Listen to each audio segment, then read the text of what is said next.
ride upon the seas of life. Here we find the story of Peter, who immediately went to Jesus. There was no delay. Amen? There was no passage that said, I've got to put on my life jacket. I've got to make sure all the conditions are perfect. No, it was Peter that said, I'm getting out of this boat. And I desire to go to Jesus.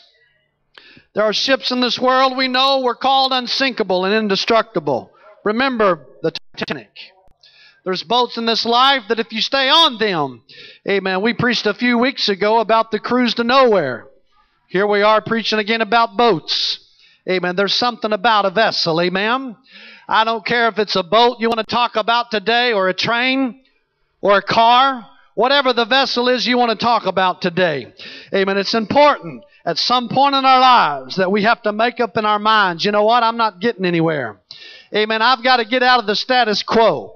I've got to get out of my comfort zone. I desire to get closer to Jesus. Amen. Would somebody help me today to understand that it's time to get out of our boats? Amen. To get out of the circle of friends that's bringing us down. Get closer to Jesus. Turn your back on the world. God allowed the miraculous to take place when Peter stepped out of the boat. It was supernatural. It was unnatural. It was the unbelievable. But as he focused on Jesus, amen, he started walking on the water. Most of you know the story that when he took his eyes off of Jesus, amen, he started sinking. It's important as a church, as a family, that we keep our eyes upon Jesus. Amen.